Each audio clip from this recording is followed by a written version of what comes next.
दिव्या, अपने पापा को फ़ोन करो ना, मुझे अभी बिजनेस में बहुत घाटा हो गया है, तो वह कुछ रुपए दे दें, वरना लेनदार अपने पैसे वसूलने के लिए मुझे जेल भी भेज सकते हैं। ऐसे कैसे जेल भेज देंगे जी? अच्छा बताइए, आपको कितने रुपए चाहिए? मैं अभी अपने पापा से फ़ोन करती हूँ, बस आप परेशान मत होइए। कितनी अच्छी हो तुम दिव्या, तुम्हें जीवन साथी के रूप में पाकर मेरे तो नसीब ही खुल गए। दिव्या के पति सत्यम ने जब अपनी आर्थिक हालत का रोना रोया और दिव्या ने घबराकर तुरंत अपने पापा से हेल्प के लिए फ़ोन कर दिया। फिर सत्यम का यूं गले लगाना, उसके आने से नसीब खुलने की बात कहना दिव्या के रोम रोम को पुलकित कर गया। दिव्या और सत्यम की शादी को अभी 1 वर्ष ही हुआ है, पर इस 1 वर्ष में ये दूसरी बार मदद मांग रहा था सत्यम। इससे पहले भी दुकान बनवाने के लिए सत्यम ने उसके पापा से मदद मांगने के लिए कहा था। तब भी दिव्या ने अपने पापा से 5 लाख रुपए मांगे, जिन्हें पापा ने खुशी खुशी दे दिया था। दिव्या के पापा रेलवे में अधिकारी थे। अभी रिटायर होने में उन्हें पूरे 4 साल बाकी थे। उनके पिता ने उनकी जल्दी शादी कर दी थी, जिसके फलस्वरूप उनके 60 वर्ष पूरे होने से पहले ही दोनों बेटियां बड़ी हो गई थी। बेटा कोई था नहीं, तो जो था इन्हीं दोनों का था। दिव्या के पापा ने अपनी बड़ी बेटी को खूब पढ़ा लिखा कर आत्मनिर्भर बनाकर शादी की थी। बड़ी बेटी सॉफ्टवेयर इंजीनियर थी, जिसकी इंजीनियर पति से ही शादी हुई थी। दिव्या भी पढ़ाई करते हुए इंजीनियर बनने की तैयारी कर रही थी, पर उसके कॉलेज जाने वाले रास्ते में कपड़े की दुकान चलाते सत्यम से उसकी आंखें चार हो गई।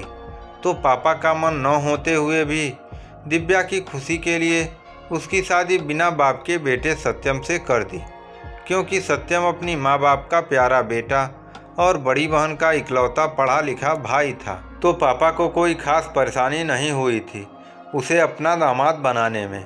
शादी होते ही सत्यम ने दिव्या की बहन और उसके जीजाजी के सामने छोटा लगने की बात कह अपनी दुकान बनवाने और उसमें और कपड़े भरने को पैसे लिए थे, और अब उन्हीं कपड़ों से हुए घाटे को लेकर पैसे मांग रहा था। और दिव्या अपने पति को जेल नहीं जाने दे सकती थी, तो पापा से मदद लेना उसे सबसे आसान और सही तरीका लगा। दिव्या के पापा ने बिना किसी शिकायत के पैसे दे दिए, क्योंकि उनके लिए उनकी बेटी की खुशी से बढ़कर कुछ नहीं था। उसके बाद दिव्या अपनी पढ़ाई में और सत्यम अपनी दुकान में बिजी हो गए। पर 5 महीने बाद ही सत्यम एक दिन फिर से दिव्या के सामने उसके पापा से मदद मांगने को कहने लगा। इस बार उसका तर्क था कि दुकान ज़्यादा चल नहीं रही है और मेरी बड़ी बहन के घर में उसके देवर की शादी है, जिससे उसे सभी के लिए कपड़े और गहने ले जाने हैं। अगर गहने और कपड़े नहीं ले गए तो उसकी बहन और उसकी इज्जत पर बन आएगी। इसलिए वो एक बार फिर से अपने पापा से कुछ लाख रुपए की मदद ले ले। पर इस बार दिव्या ने झट से अपने पापा को फ़ोन नहीं लगाया। उसे बार बार यूं पापा से मदद मांगना सही नहीं लग रहा था, क्योंकि पापा के पुराने रुपए को वापस करने के लिए जब भी दिव्या सत्यम से मन लगाकर काम करने को कहती, उसका एक ही जवाब होता, तुम्हारे पापा की आधी प्रॉपर्टी तुम्हारी है, तो अगर तुमने उनमें से थोड़े से पैसे ले भी लिए तो क्या तुम उन्हें वापस करोगी? कौन सा मालिक अपने पैसे लेकर खुद को वापस करता है? बस सत्यम की यही बातें सुनकर उसके अंतर्मन में एक जंग सी छिड़ी रहती। वो हमेशा सोचती कि कहीं वो सत्यम के हाथों इस्तेमाल तो नहीं हो रही, कहीं सत्यम उसके पैसे वाले पापा होने का फ़ायदा तो नहीं उठा रहा, कहीं वो इनडायरेक्टली पापा से दहेज तो नहीं ले रहा।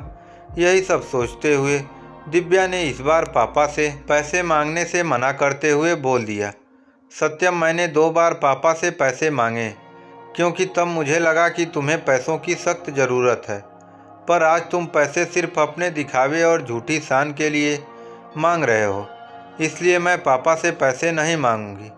हमारे पास जितना है हम दीदी के यहाँ शादी में उतना ही ले जाएंगे। आप दीदी को ये बात बता दीजिए।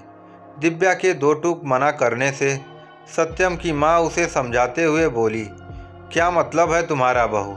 मेरी बेटी के यहाँ तुम लोग खाली हाथ जाओगे? जरा सोचो क्या इज्जत रह जाएगी। हमारी दुकान से घर ही चल जाए वही बहुत है। और बहू, इस घर की इज्जत तुम्हारी भी इज्जत है। क्या तुम अपने घर की इज्जत को सबके सामने नीलाम होने दोगी? दिव्या की सास ने अपने लालच को प्यार की चाशनी में डुबोते हुए दिव्या को उसमें लपेटने की कोशिश की, पर दिव्या आज किसी की बातों में आने वाली नहीं थी। इसलिए उसने एक बार फिर से पैसे मांगने से साफ मना करते हुए कहा, मुझे कोई शर्मिंदगी नहीं होगी मम्मी जी। इस घर के हालात आपकी बेटी से भी छुपे नहीं हैं, तो ये सारी बातें आप उन्हें समझाइए, क्योंकि मांगे हुए पैसों से किसी की इज्जत नहीं बनती।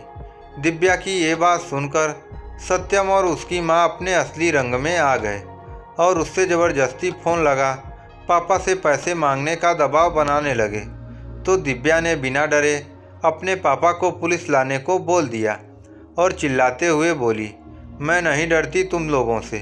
पहले तो मुझे शक था कि आप लोग मुझसे चालाकी से मेरी अच्छी बहू होने की तारीफ कर मेरे पापा के पैसे ले रहे हैं, पर अब यह यकीन हो गया कि आप लोग लालची हो। फिर सत्यम से बोली, आपने मुझसे शादी मेरे पापा के पैसे और प्रॉपर्टी देखकर ही की थी ना? आपको मुझसे प्यार कभी हुआ ही नहीं।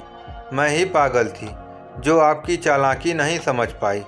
पहले आप लोगों ने दहेज न मांगकर अच्छे बनने का नाटक किया और अब इस घर की इज्जत को मेरी इज्जत बताकर मुझसे मेरे पापा से पैसे मंगवाते हो।